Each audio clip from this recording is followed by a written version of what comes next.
오늘 예배란 무엇인가 두 번째 시간입니다. 오늘 주제는 사적 예배와 공적 예배에 대해서 여러분들과 함께 살펴보고자 합니다. 우리 요한복음 4장 23절 말씀 우리 다 같이 한번 읽도록 하겠습니다. 시작. 아버지께 참되게 예배하는 자들은 영과 진리로 예배할 때가 오나니 곧 이때라. 아버지께서는 자기에게 이렇게 예배하는 자들을 찾으시느니라. 아멘. 우리가 지난주에 나누었던 말씀이기도 하죠. 영과 진리로 예배해야 한다. 우리 하나님은 이렇게 예배하는 자들을 찾으신다라고 말씀하고 있습니다. 여러분, 중세 로마 가톨릭은요 사적인 예배를 금지했습니다. 무슨 말이냐면 개인적으로 성경을 읽는 일을 금지시켰습니다. 성경을 읽고 성경을 해설하는 것은 오직 사제들만 할 수 있도록 만들어 놨던 것이죠. 그때 당시는 사실 이 성경도 귀했어요. 이 성경책이 이 500년 전에는 얼마나 이게 귀했겠습니까? 당시에는 종이로 만들지도 않고 양피지에다가 이렇게 기록해 놓고 그러다 보니까 또 사람이 굳이 써야 되는 필사하는 그런 상태다 보니까 중세 시대 때는 이 성경책은 너무 비싸서 구입하지도 못했을 뿐만 아니라 또 이 성경을 개인적으로 읽는 일은 또 금지되었었습니다. 로마 가톨릭이 해설을 하는 대로만 성경을 읽어야 되기 때문에 개인적인 어떤 예배 이런 것들은 상상할 수도 없었던 것이죠. 로마 가톨릭이 그렇게 했던 이유는 예배를 독점하기 위해서였습니다. 즉 개개인이 하나님을 직접 만날 수가 없다라고 봤던 것이죠. 사제를 통해서만 하나님을 만날 수 있고 로마 가톨릭 교회를 통해서만 하나님을 만날 수 있다. 구원받기 위해서는 개개인적으로 하나님과의 관계는 중요하지 않다. 교회를 통해서만 하나님과의 관계가 이루어지기 때문에 교회에 헌금해라, 교회 나와라 이렇게만 강조했던 것이죠. 그러나 루터와 칼빈 그리고 여러 종교개혁자들은 이런 사적 예배, 즉 인간과 하나님과의 개인적인 만남 그리고 성경을 개인적으로 읽고 묵상하고 이해하는 것에 대해서 회복시켰습니다.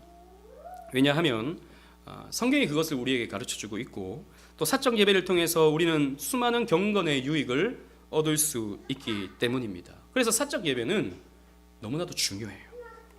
여러분들이 개개인적으로 성경을 읽고 성경을 묵상하고 들었던 말씀을 다시 한번 되새기고 하는 이런 사적인 하나님과의 만남, 예배는 너무나도 중요합니다. 이것이 안 되면 주일에 예배드리고 이걸로 나는 신앙생활 끝났다라고 생각하면 여러분들은 신앙생활이 틀린 것입니다. 여러분, 우리는 주일에 들었던 말씀을 가지고 한 주간에서 그 말씀을 기억하면서 또 성경을 보면서 하나님과 기도하면서 우리의 신앙을 채워가야 되는 것이 우리의 정상적인 신앙생활이지, 주일날 교회에 와서 목사님 설교를 듣는 것으로 내 신앙생활이 끝났다고 생각하는 건 여러분들은 반쪽짜리 신앙이 될 수밖에 없는 것입니다. 아닙니다, 여러분. 우리는 삶 속에서 개인적으로 하나님을 예배할 수 있어야 되는 것이죠. 하지만요, 또 공적 예배도 너무나도 중요합니다. 웨스트민스터 신앙고백서는요, 이 사적 예배와 공적 예배에 대해서 다음과 같이 정리합니다. 조금 길지만 우리 한번 또박또박 천천히 읽어보도록 하겠습니다. 시작. 오늘날 복음 시대에 있어서는 기도나 기독교 예배의 어떤 부분이든지 그 예배하는 장소나 방향에 얽매이지 아니함으로 해서 더욱 기쁘시게 받을 만한 것이 되지 못하는 것은 아니다. 하나님께 어디서든지 영과 진리로 예배를 드려야 한다. 각 가정에서 매일 드리거나 혼자서 은밀한 곳에서 드리든지 엄숙히 드리고 혹 공적 모임에서는 더욱더 엄숙히 드려야 한다. 하나님께서 그의 말씀이나 섭리에 의해 공동 예배를 부르신 것이니 부주의하게 또는 경솔하게 소홀히 여기거나 무시해서는 안 된다라는 것이죠.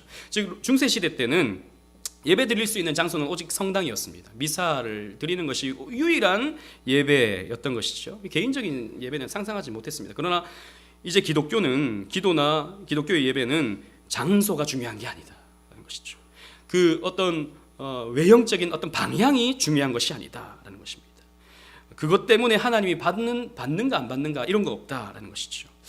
어디서든지 영과 진리로 예배를 드려야 되는데 각 가정에서 매일 드리거나 혼자서 은밀히 드리든지 해야 된다.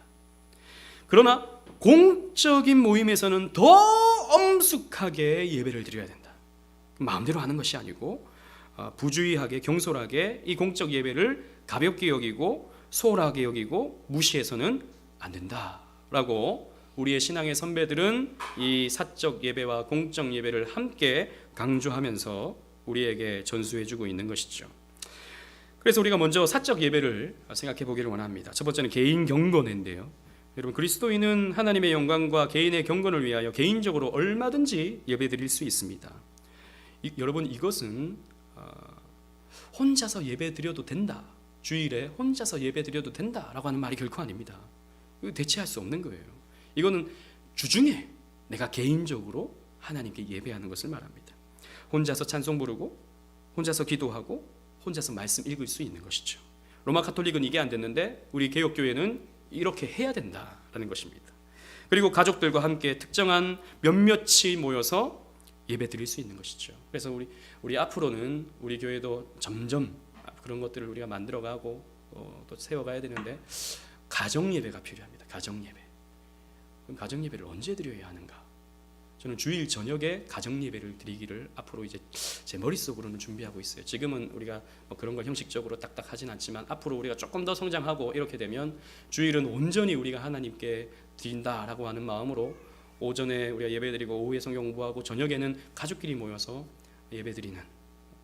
왜냐하면 오늘날 가족이 다 깨어졌거든요. 가족끼리 가족 예배 드리는 경우를 저는 거의 못 봤습니다. 그러나 여러분이 이 신앙의 가장이 하나님 말씀을 전하고 또 그것으로 아멘하고 신앙의 가장이 자녀들을 가족을 축복하는 이런 모습은 굉장히 성경적이고 굉장히 아름답고 우리가 가정을 세워가는 데 있어서 너무나도 필요한 것입니다. 그래서 이런 가정 예배를 우리가 또 앞으로 우리가 세워가야 될 필요가 있는데 얼마든지 그렇게 예배할 수 있는 것이죠. 이런 사적인 예배는 여러분 특정한 형식이 필요는 없습니다.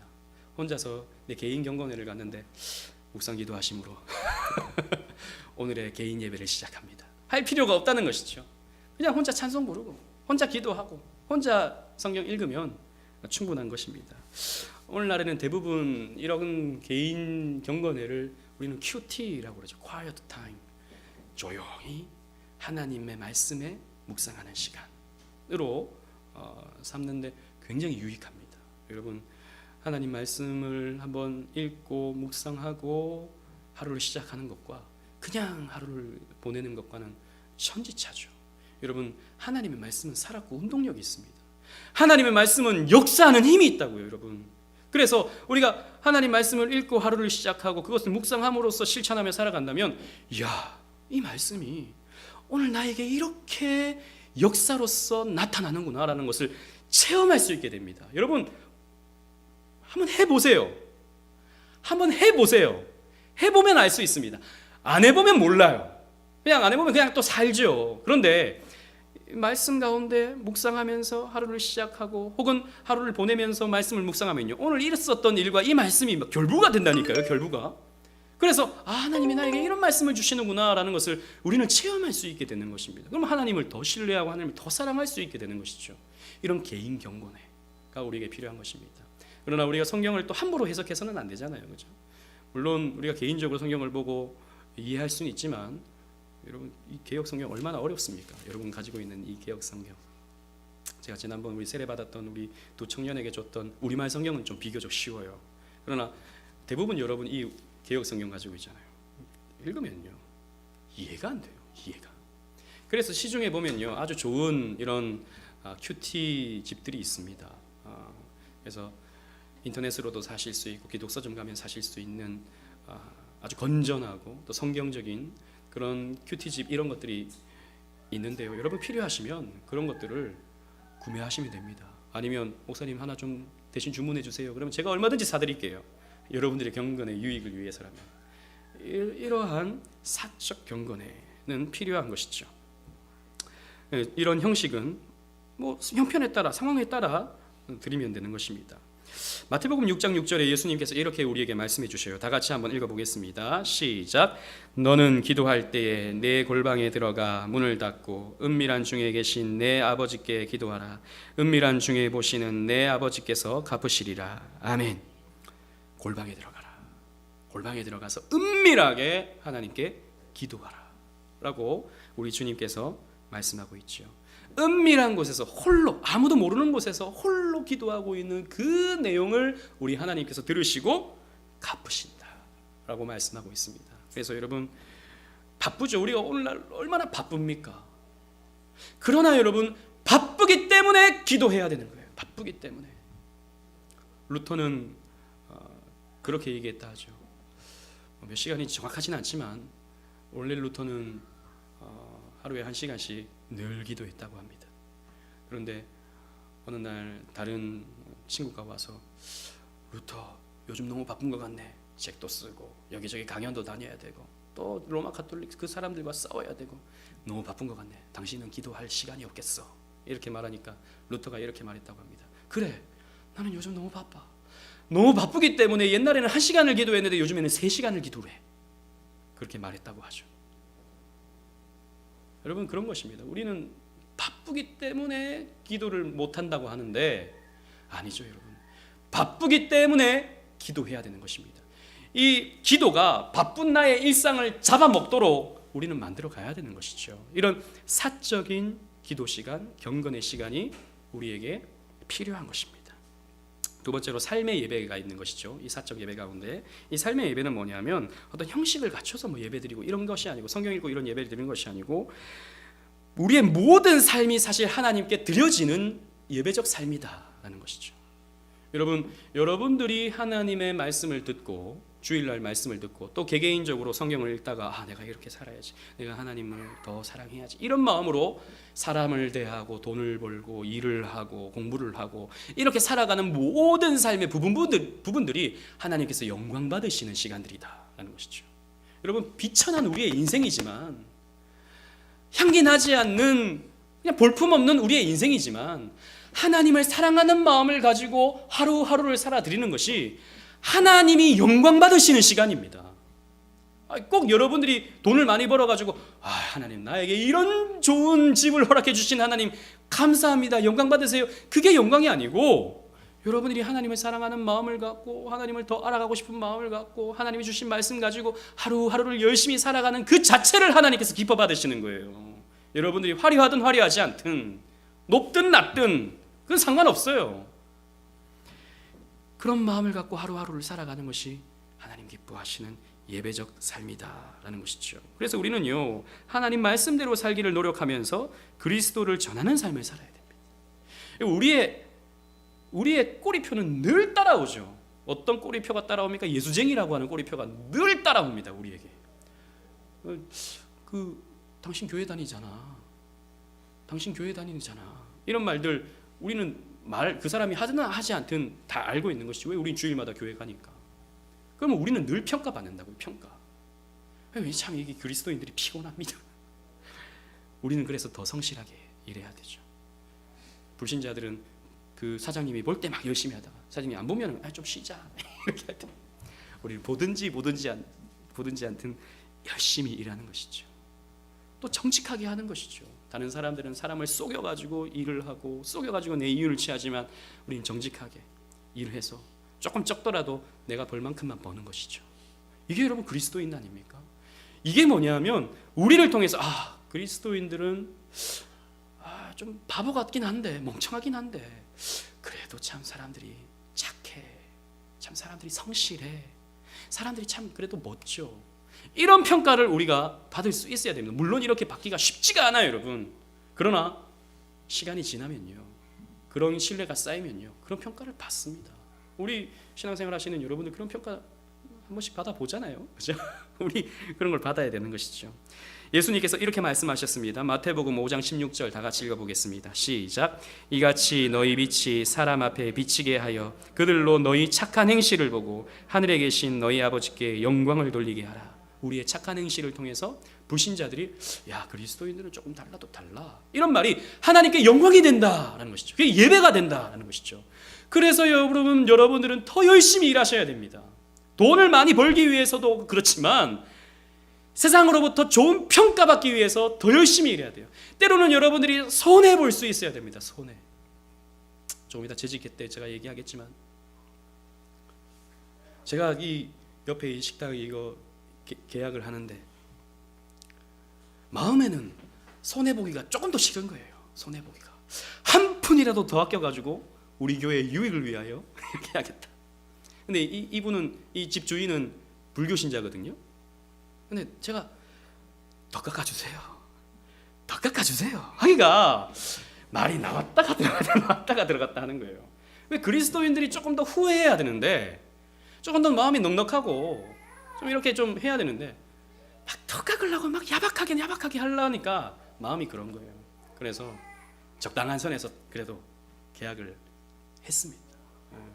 감사하게 좋은 가격에 저도 만족하고 그분도 아쉬워하지만 그래도 뭐 어쩔 수 없다 이렇게 해서 계약을 했습니다. 우리가 그런 거거든요. 너무 째째하게 이렇게 하면 안 되는 것이죠. 콩나물 사러 가가지고 얼마예요 물어보는데 1,000원 그러는데, 아이 뭐 500원 하면 되겠구만, 500원 딱 던져오는 그런 거 우리 그리스도인들이 하면 안 되는 것입니다. 우리 그리스도인들이 예수 믿는 사람들이기 때문에 좀 더 후하고 넉넉하게 그러한 믿음의 삶을 살면요, 우리가 세상으로부터 비난받지 않는다고요. 근데 오늘날 그리스도인들이 너무 째째하고 그리스도인들이 너무 야박하기 때문에 오히려 세상으로부터 손가락질을 받는 것은 아닌가, 그런 생각을 해보게 됩니다. 이런 사적인 예배가 있습니다. 사적인 예배, 개인적인 경건의 개인적인 삶으로서의 예배가 있는 것이죠. 반면에 공적인 예배가 있습니다. Public worship. 이 공적인 예배는 하나님께서 제정하신 날에 드리는 예배입니다. 우리 주일 낮 예배가 그러하죠. 주님께서 부활하신 날, 여러분 주님께서 부활하신 날을 기념하는 것은 부활절이 아닙니다. 여러분 오해하지 마세요. 물론 우리는 1년 중에 한 날을 부활을 기념하면서 그 날을 보내지만 사실 부활을 기념하는 날은 주일입니다. 예수님께서 일주일 중에 주일날 부활하시기 때문에 우리는 부활하신 주님을 주일마다 기리는 거예요. 1년에 한 번만 기리는 게 아니라 우리는 매주일 예수님의 부활을 기리는 것입니다. 그래서 예수님이 부활하신 날에 우리는 회집해서 예배를 드리는 것이죠. 그래서 우리는 삼위일체 하나님의 하신 일을 높이고 그분의 말씀을 듣는 것입니다. 우리 교회가 드리는 주일 예배가 그러한 예배인 것이죠. 여러분, 공예배를 드리지 않는 교회는 없습니다. 공예배, 이런 모든 성도들이 모여서 함께 예배드리는 그런 시간이 없는 교회는 없어요. 있긴 있어요. 그 무교회주의자들, 저 퀘이커 교도들이나 아니면 우리나라 옛날에 우찌무라 간주의 영향을 받았던 김교신이 주장했던 그런 무교회주의자들은 그냥 가정별로 혹은 뭐 개개인별로 모여가지고 이렇게 예배를 드리기도 합니다. 그러나 어떻게 보면 그것도 하나의 공적 예배예요. 그것도 하나예요. 그러니까 자기들은 그런 공적 모임을 부정한다고 하면서 공적 모임을 또 하고 있어요. 웃기게도. 아무튼 공적 예배를 드리지 않는 교회는 없습니다. 그래서 공예배는 전 세계의 보편교회들, 그 전 세계에 흩어진 그리스도를 주로 고백하는 교회들이 함께 드리는 예배예요. 그렇기 때문에 우리도 주일날 함께 예배를 드리는 것이죠. 공예배는 우리 주님의 명령입니다. 모여서 예배하라라고 하는 우리 주님의 명령이고 성경에서 그것이 우리에게 증거되고 있죠. 반면에 우리가 드리는 혹은 우리가 일반적으로 많이 그렇게 부르죠. 새벽 예배 혹은 수요 예배, 금요 예배라는 말을 우리가 많이들 사용하는데 사실 여러분 우리의 공예배는 주일 낮 예배입니다. 주일 낮 예배.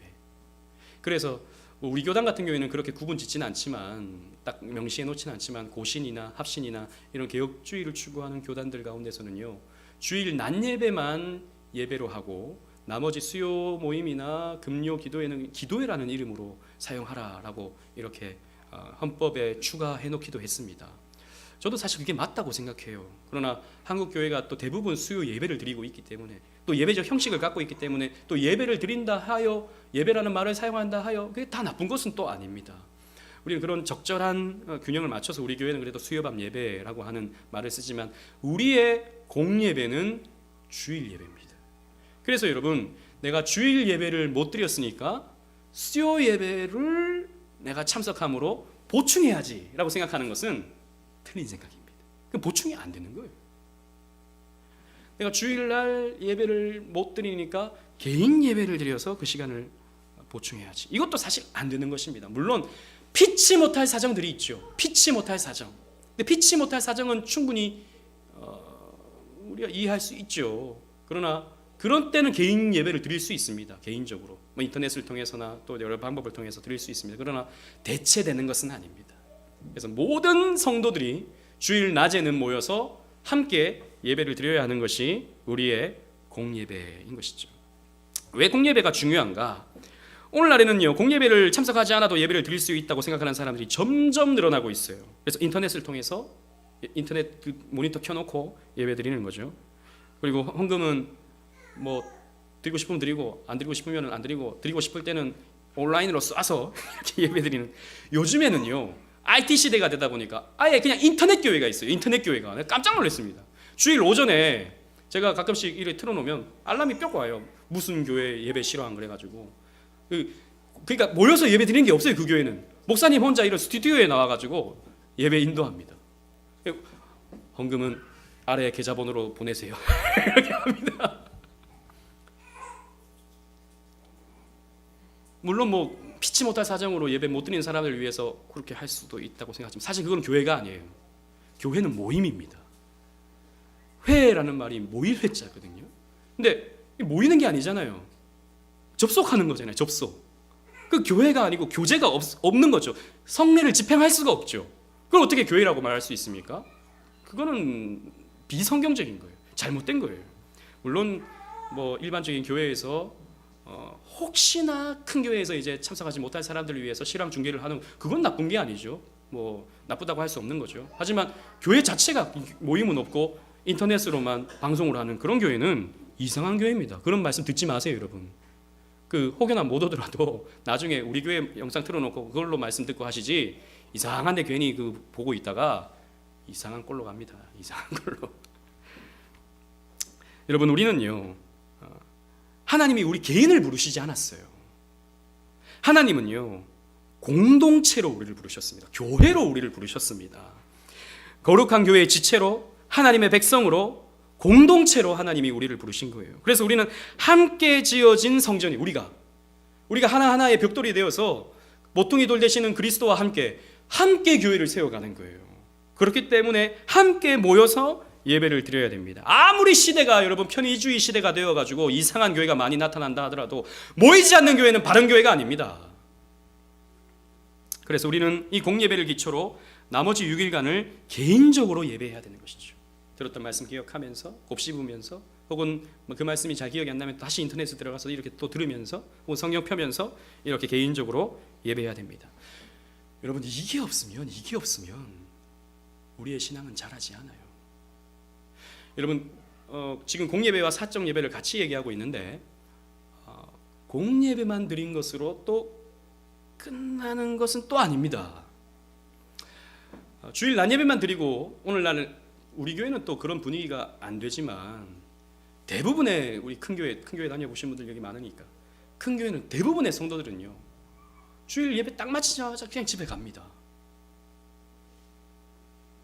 그 오늘날의 교회는요, 그래서 무엇과 비슷하냐면 극장과 비슷해요. 극장에 왔어요, 영화 봤어요, 끝났어요, 집에 가요. 뭐 거기에 2부 순서가 있는 게 아니잖아요. 뭐 간식 주는 게 있는 게 아니잖아요. 식사하는 게 있는 게 아니잖아요. 오늘날 교회가 이런 극장화되어 버렸어요. 근데 이게 문제가 뭐냐면, 교회는 그래서 그리스도 안에서 한 지체로서 교제가 있어야 되는데 교제를 할 수 없는 거예요. 서로가 서로를 몰라요. 누가 왔는지 안 갔는지 몰라요. 그냥 앉았다 그냥 가는 거예요. 그게 익숙한 거예요. 이게 뭐냐면 교회가 교회됨에 있어서 아주 심각한 결핍이 생기는 거예요. 교회는 그리스도 안에서 교제가 있어야 되기 때문에. 그래서 우리는 사도신경을 우리가 암송할 때 성도가 교통하는 것과 라고 말하잖아요. 이 말이 성도가 교제하는 것을 우리가 믿는 거거든요. 우린 그리스도 안에서 한 지체로서, 한 식구로서 우리는 이 교회를 세워가야 되는데, 서로가 서로를 모르고 서로에 대해서 관심도 없고 그냥 예배만 드리고 가는 것은 바른 교회가 될 수 없는 것입니다. 아무튼 공예배를 중심으로 해서 우리는 이런 여러 개인 경건을 위해서 수요예배도 드리고 성경 공부도 하고 또 여러 가지 모임을 우리가 갖는 것입니다. 공예배는 중요합니다. 사도행전 20장 7절 말씀을 다 같이 한번 읽어보도록 하겠습니다. 시작. 그 주간의 첫날에 우리가 떡을 떼려 하여 모였더니 바울이 이튿날 떠나고자 하여 그들에게 강론할세 말을 밤중까지 계속하매. 아멘. 그 주간의 첫날에, 여러분 주일의 첫날이 언제입니까? 일, 월, 화, 수, 목, 금토죠. 월, 화, 수, 목, 금토 일이 아니고 일, 월, 화, 수, 목, 금토입니다. 그래서 우리의 한 주간의 시작은 우리는 예배로 시작하는 거예요. 우리의 한 주간의 시작은 그 주간의 첫날에 초대교회 성도들이 모여가지고 떡을 뗐다. 떡을 뗀다는 게 무슨 표현입니까? 성찬을 했다라는 표현이죠. 그리고 사도 바울이 뭐합니까? 강론했다, 설교했다. 그러니까 설교를 얼마나 길게 했는지 밤중까지 계속했다. 바울에 비하면 저는 굉장히 양반, 저를 그렇다고 고마워하실 필요는 없지만 바울 시대에 여러분 성도였으면 피곤했어요. 밤중까지. 목사님 지금도 피곤한데요. 아실지 모르겠지만 바울에 비하면 저는 양반이 됩니다. 그래서 우리 어떤 이름은 밝히지 못하지만 모 집사님이 우리 교회로 와서 예배드리는 그 시간이, 그 쏟는 에너지가 옛날과 비교할 수 없대요. 무슨 말인지 아시겠습니까? 옛날에는 큰 교회에서 편안하게 앉아 있다가 예배드리고 나가면 되는데 목사님이 막 이렇게 쳐다보면서 설교하는 거예요. 그러니까 뭐 마음을 딴 데 두기도 그렇고 또 시선을 또 딴 데 두기도 그렇고 목사님 봤다가 안 봤다가 이러다가 이렇게 하는 게 엄청난 에너지가 소비된다는 거예요. 여러분 다 마찬가지잖아요, 그죠? 목사도 마찬가지예요. 제가 옛날에 설교할 때는 몇백 명 앉아 있잖아요. 그리고 대학부에도 몇백 명, 150명 앉아 있다고요. 그러면 누가 적는지 누가 하는지 신경을 안 써요. 그냥 제가 설교해요. 여기는 다 보여요. 저 집사님 졸고 있네. 설교하면서 저 집사님 딴 생각하고 있네. 저 청년 지금 이상한 뭐 하고 있네. 다 보여요. 저도 설교하는 게 쉽지 않습니다. 다 마찬가지. 근데 제가 말씀드리고 싶은 것은 저는 이게 그래도 유익하다고 생각합니다. 목사님이 쳐다보고 있는 게.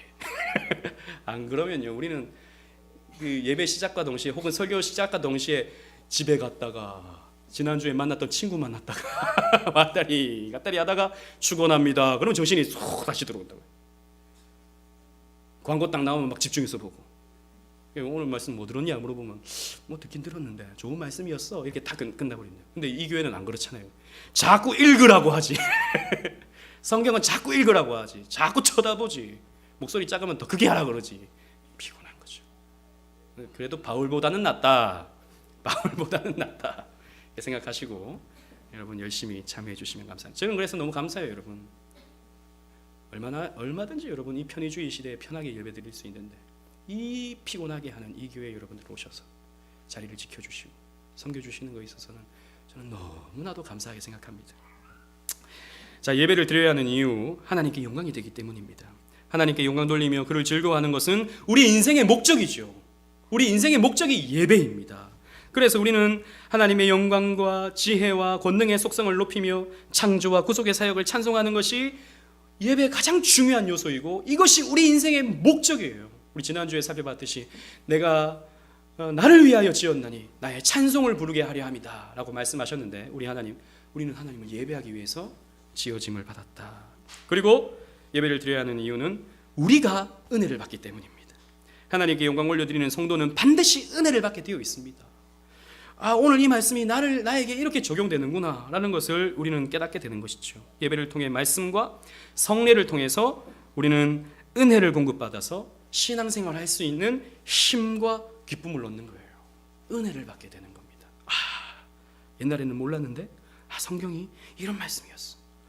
옛날에는 하나님이 그냥 흐릿흐릿하게 알았는데 하나님이 이런 분이었어 라는 것을 알 때 우리는 은혜를 받게 되는 것이죠. 그리고 말씀을 아는 지식의 성장이 이루어집니다. 여러분, 예배는요 한편으로 배우는 자리입니다. 설교라고 그러죠. 설교. 예배의 가장 많은 시간은 설교로 채워집니다. 설교는 말로 가르치는 게 설교예요. 설교는 가르치는 것입니다. 성경을 가르치는 것이죠. 그래서 여러분, 예배 시간은 배우는 시간입니다. 성경을 배우는 시간이에요. 그래서 당장 여러분 우리의 이 성경에 대한 지식이 막 채워지지 않습니다. 계속 가랑비에 옷 젖듯이 계속 이 자리를 채우다 보면 성경이 보이는 거예요.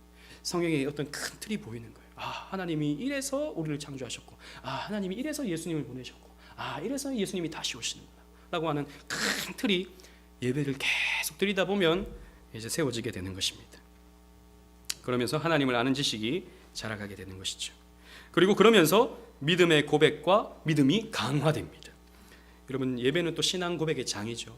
여러분들이 사도신경으로 신앙 고백하는 것, 나는 이렇게 믿습니다 라고 하는 고백입니다. 찬송을 하는 것, 나는 이렇게 하나님을 믿고 하나님을 높입니다 라고 이렇게 하는 것은 고백하는 것입니다. 그래서 예배는 신앙 고백의 장입니다. 그리스도를 믿게 된 지체들은 예배를 통해 자신이 믿어야 할 바를 배우고 고백하게 되는 것이죠. 사도신경으로, 시편과 찬송으로. 그래서 우리는요, 이런 신앙 고백을 통해서 우리의 믿음이 조금씩 자라가요. 여러분, 아까 우리 청년 모임할 때도 제가 얘기했지만 우리의 신앙이요, 그냥 이렇게 있다가 갑자기 와 뛰는 그런 경우가 있을 수 있어요. 근데 그거 위험한 시간입니다. 그거 좋은 거 아닌가요 싶은데, 아니요, 그거 위험한 시간입니다. 사람이 한 번에 바뀌면요, 위험한 거예요. 하나님은요, 우리를 조금씩 바꿔가십니다. 여러분, 야곱을 보세요. 조금씩 바꿔가십니다. 아브라함을 보세요. 조금씩 바꿔가십니다. 제자들을 보세요. 조금씩 바꿔가십니다. 우리의 인생 전체를 통해서 우리를 바꾸어 가시는 거예요. 우리 인생은 길면 100년, 짧으면 짧을 수 있지만 우리는 그런 인생의 전체적인 어떤 큰 그림 안에서 조금씩 우리의 신앙이 자라간다고요. 그래서 여러분, 이 자리를 지키는 거예요. 이 자리를, 예배 자리를 지키는 거예요. 그럼 우리는 계속해서 우리의 신앙이 자라갑니다. 그런데 예배를 드리지 않으면 어떻게 됩니까? 예배 한 번 빠지고 두 번 빠지고 세 번 빠지고 그러면 어떻게 됩니까? 믿음이 잃어버리게 되는 것이죠. 믿음을 점점 뒷걸음질치게 되어 있는 것입니다. 그리고 다섯 번째로, 믿음 안에서 우리는 예배드림으로 하나 됩니다. 여러분, 예배를 통해서 성도의 교제가 이루어지는 것이죠. 그 기반은 동일한 신앙 고백에 있습니다. 우리는 같은 하나님을 믿고 같은 성경을 보고 같은 말씀을 듣는다라고 하는 것이 교회의 하나됨의 가장 중요한 요소입니다. 여러분, 교회가 맨날 모여가지고 게임하면서 코이노니아 하자, 대학생들, 청년들 이런 거 많이 하고 코이노니아 해가지고 게임하고 스피드 퀴즈 하고 이런 거 하거든요. 이게 교제가 아니고, 교제는 뭐냐면 한 말씀을 나누어 먹는 겁니다. 그러니까 같은 믿음을 갖는 거예요. 내가 믿는 이런 하나님, 당신도 이런 하나님을 믿네. 우리는 같은 하나님을 믿는구나. 우리는 마음을 모으게 되는 것이죠. 이게 성도의 교제인 것이죠. 그리고 성찬을 우리가 받습니다. 성찬을 받을 때 그리스도의 몸과 피를 함께 나누어 마시는 거예요. 그래서 성찬에 있어서 가장 중요한 어떤 요소 중에 하나는 한 떡을 자르는 것입니다. 한 떡을. 무슨 말이냐면 개별로 만들어진 빵을 나누어 먹는 것은 성찬이 아니에요. 한 떡을 쪼개어서 나누어 먹는 것입니다. 같은 재료, 같은 덩어리에서 찢어서 나눠 먹는 게 성찬이에요. 왜냐하면 우리는 하나다, 원래 하나다라는 것이죠. 잔도 마찬가지로 한 컵에 있던 것을 나누어서 같이 마시는 것이죠. 이게 우리는 하나다라는 것입니다. 그래서 예배를 드리는 것은 우리가 하나다, 그리스도 안에서 우리는 하나다라고 하는 것을, 한 식구이고 가족이다라고 하는 것을 나타내는 것입니다. 그리고 예배를 드려야 하는 이유는 믿지 않는 자의 중생과 회심을 위해서입니다. 유형교회 안에는, 우리 오직은혜 교회 안에도 마찬가지입니다. 신자와 불신자가 공존합니다. 이걸 우리가 인간이 판단할 수 없어요, 여러분. 인간이 저 사람은 구원받았어, 저 사람은 아직 구원 못 받았어, 감히 이걸 우리가 판단하면 안 됩니다. 어떤 연약한 사람들 보면서 저 예수를 10년 믿고도 저렇게 변화가 안 되니 어찌 천국을 갈 수 있을까? 우리가 건방지게 그렇게 판단하면 안 됩니다. 여러분, 구원은 하나님께서 주시는 거예요. 우리 인간이 주는 것도 아니고, 인간이 판단할 수 있는 것도 아니에요. 저 사람은 아직도 저렇게 있는 거 보니까 구원 못 받은 것 같아. 우리 교회에서는 이런 말이 절대 나오면 안 됩니다. 변화된 게 아닌 것 같아, 이런 말이 나오면 안 됩니다. 그런데 하나님은 교회 안에는 신자와 불신자가 존재한다라고 말하고 있죠. 그래서 교회 안에는 알곡과 가라지가 함께 있는 거고, 염소와 양이 함께 있는 것입니다. 그래서 엄밀히 신자만 예배를 드릴 수 있어요. 엄밀히 말하면. 사실 가라지들은 그냥 앉아 있는 것이죠. 엄밀하게 말하면 이런 거듭난 성도만이 예배를 드릴 수 있어요. 그러나 선포되어지는 말씀을 통해서 그런 가라지로 앉아 있던 사람이 알곡으로 변화되는 거예요. 염소들이 이 양으로 변화가 되는 거예요. 이런 역사가 예배를 통해서 나타나게 되는 것이죠. 여러분, 조금 이 개혁교회, 개혁주의 교회를 엄격하게 하는, 저는 그게 바람직하진 않다고 생각하는데, 지나치게 막 이렇게 신학적으로 막 나가가지고 나누는 그런 교회들이 있습니다. 예를 들자면 본교회에서 세례받고 본교회에서 목사를 통해서 신앙 교육을 받아서 교회로 인정된 사람은 오른쪽에 앉고, 아직 그 교육을 통과하지 못하고 잠깐 온 사람들은 이쪽에 앉아서 예배드리는 교회들이 있어요. 그래서 성찬을 할 때도 이쪽만 이렇게 하고 이쪽은 주지 않습니다. 이 사람이 세례 받았다 하더라도 어디서 세례를 받았는지, 무슨 교육을 받았는지, 뭐 어떤 신앙을 갖고 있는지 모르니까 우리와 하나가 아니다. 이렇게 이쪽만 이렇게 성찬을 하는 그런 교회가 있어요. 아예 어떤 교회는 뒷자리에다가 당신은 예배 드릴 수 있는 사람이 아닙니다라고 해서 방청석을 갖다 놨어요. 방청석. 왜? 신자만 예배 드릴 수 있지, 그 거듭났는지 안 거듭났는지 뭐 잠깐 온 사람들은 모른다라고 해서 방청석을 만들어 놔가지고 거기 당신들은 거기 앉으세요라고 하는 그런 교회들이 한국 교회 안에 있습니다. 나쁜 거 아니에요. 그 교회 이단이고 그런 건 아니에요. 그러나 저는 지나친 거라고 생각해요. 왜냐하면 우리는 예배하는 가운데, 그 사람이 판단할 수도 없는 것이고, 예배하는 가운데 회심의 역사가 일어나서 예배할 수 있는데 왜 그런 사람들을 방청석에 앉아놓게 만드는 것입니까? 사람이 어떻게 판단하는 것입니까? 그렇게 할 수 없는 것이죠. 그래서 예배에 아주 중요한 것은 회심의 역사가 나타나는 것. 그래서 하나님을 믿게 되는, 불신자에서 신자로 옮겨지는 놀라운 역사가 나타나는 것이 예배의 아주 중요한 목표예요. 그래서 늘 설교는요, 복음을 담고 있어야 돼요. 복음, 예수 그리스도, 십자가, 그리고 부활, 이 복음이 담겨져 있어야 되는 것입니다. 말씀을 맺겠습니다. 예배 드리는 것은 신자의 당연한 믿음의 행위이고 의무입니다. 여러분, 우리가 행위로 예배 많이 드리면 구원받고 이런 거 아니잖아요, 그죠? 우리는 예배를 잘 드려서 구원받는 거 아닙니다. 하지만 구원받은 사람은 반드시 예배하게 되어 있어요. 구원받은 사람은. 물론 여러 가지 상황 속에서 몇 번 빠질 수 있어요. 그러나 삶 전체가 예배적인 삶을 살게 되는 것입니다. 그리고 그것이 우리의 의무예요.